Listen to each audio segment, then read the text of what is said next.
আমার কন্যা সন্তান অনেকটা মরার মতোই, বেঁচে থেকেও সে নেই। তৌকির একা মরেনি, মরেছে আমার মেয়েটাও। এই কথাগুলো বলতে গিয়ে চোখের জল থামাতে পারছিলেন না নিঝুমের বাবা। আমার বলার আর ভাষাও নেই। 2 সপ্তাহ পেরিয়ে গেছে, কিন্তু এখনো কেঁদে উঠছে এক একটা দিন। দর্শক, এই গল্প শুধু এক পাইলটের নয়, এটা একজন স্ত্রীর নিঃশেষ হয়ে যাওয়ার গল্প। তৌকির ইসলাম সাগর বাংলাদেশ বিমান বাহিনীর এক সাহসী ফ্লাইট লেফটেন্যান্ট। বিমান দুর্ঘটনায় তিনি প্রাণ হারান, কিন্তু মৃত্যুর ঠিক সাথেই যেন এক গভীর মৃত্যু ডেকে আনেন তার সদ্যবিবাহিত স্ত্রী নিঝুমের জন্য।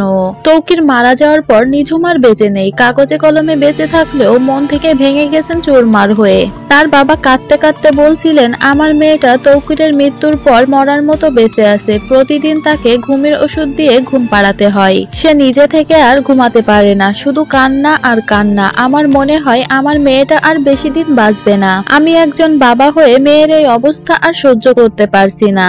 ঘটনার পর থেকে নিঝুম একা পড়ে থাকে, কারোর সঙ্গে কথা বলে না। সারাদিন শুধু তৌকিরের ছবি জড়িয়ে ধরে রাখে, চোখ দিয়ে অঝরে পানি পড়ে আর চিৎকার করে কান্না করে। তার মা বাবা আজ অসহায়। তারা বলছেন, আমরা জানি না মেয়েটাকে আর কিভাবে সামলাবো। ঘুমের ওষুধ ছাড়া ও ঘুমাতেও পারে না। আমাদের চোখের সামনেই ধ্বংস হয়ে যাচ্ছে ও, অথচ আমরা কিছুই করতে পারছি না।